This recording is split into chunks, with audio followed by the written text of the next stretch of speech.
Pulwama type incident होगा। मैं आज पेशेंट को ही करता हूँ। इन्होंने वही करना है जो पहले इन्होंने किया। इन्होंने दुनिया ने कहना जी पाकिस्तान से दहशतगर्दी आई, जबकि सबको पता है कि पुलवामा में पाकिस्तान कोई लेना देना नहीं था, इनको भी पता है। तो अब जब ये उनको ऑप्रेस करेंगे और ज्यादा जुल्म करेंगे, उसका जब रद्द अमल आएगा, मैं आज कह रहा हूँ, इसलिए ये सीरियस है।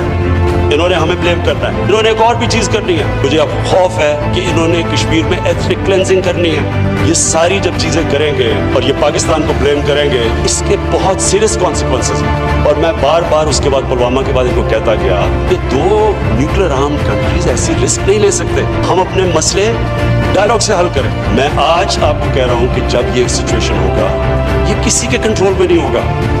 इनकी जो माइंडसेट है, और मुझे इनके अंदर एक तकब्बुर नजर आता है जो हर रेसिस में नजर आता है। ये सुपीरियरिटी में बिलीव करता है, रेशियल सुपीरियरिटी में। इस तकब्बुर के अंदर ये कर सकते हैं। इन्होंने फिर आजाद कश्मीर में कुछ करना है, रद्द अमल आएगा।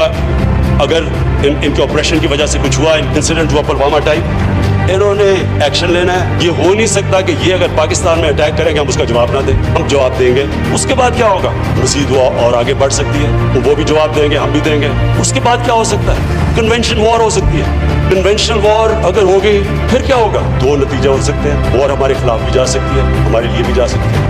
अगर हमारे खिलाफ वॉर जाती है तो फिर हम क्या करेंगे? फिर स्पीकर साहब इसी हॉल में मैंने कहा था हमारे पास दो रास्ते हो जाएंगे, एक बहादुर शाह जफर और दूसरा टीपू सुल्तान का रास्ता।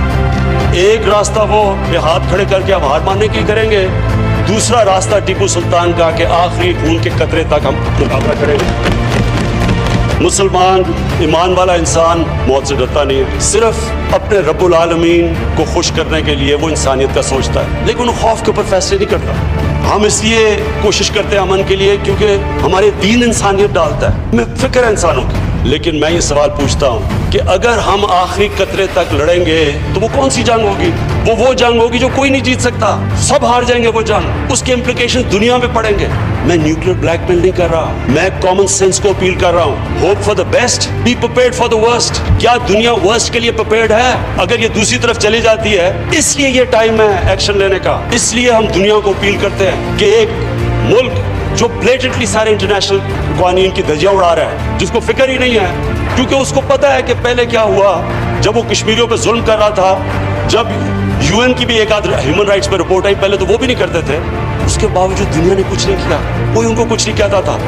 उनको और हल्लाशेरी मिली कि अच्छा अगर दुनिया कुछ नहीं कहती आगे क्या, इसलिए उन्होंने ये एक्ट किया है। और अगर अब दुनिया नहीं कुछ करेगी, मैं आपको कह रहा हूं कि इसके सीरियस कॉन्सिक्वेंसेस है। ये और आगे जाएगी गेम, और ये उधर चली जाएगी जिधर सबको नुकसान होगा, जो कोई नहीं तसव्वुर करना चाहता। इसलिए ये है टाइम एक्ट करने का।